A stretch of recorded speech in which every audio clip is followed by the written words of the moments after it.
এইচএসের পর আমার অবস্থা। মনু, এই মনু, ওঠ। সারাক্ষণ শুয়ে থাকে এই মেয়েটা, একটু মনে হয় না মায়ের হাতে হাতে করে দিই, সকাল সকাল উঠে সারাক্ষণ শুয়ে থাকে সারাক্ষণ। কি রে, ওঠ। উফ মা, উঠছি তো, একটু পরীক্ষার পর তোমরা ঘুমাতেও দাও না ভালো করে। A few moments later. সারাদিন ফোন, সারাদিন ফোন, একটু ফোনটা রেখে একটু বস দেখি। কি রে মনু, চুপচাপ বসে আছিস যে? তুমিই তো বললে ফোনটা রেখে চুপচাপ বসতে, তাই বসে রয়েছি। বলি চুপচাপ না বসে থেকে একটু বাইরেও তো যেতে পারিস না কি? কি রে, কোথায় যাওয়া হচ্ছে? ওই মা, একটু বেরোবো। কোথায় বেরোবি তুই এখন? তুমিই তো বললে মা যে একটু ঘুরে আসতে বাইরে থেকে, তাই ঘুরতে যাচ্ছি।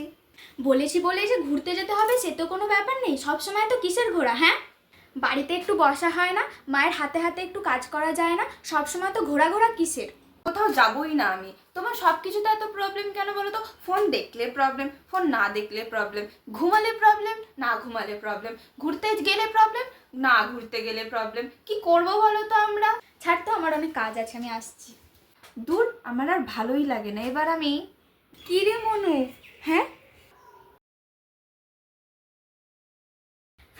মনু, ফ্যান পরিষ্কার করছিস না, একটু ভালো করে দিস। হ্যাঁ, একটু ভালো করে কর।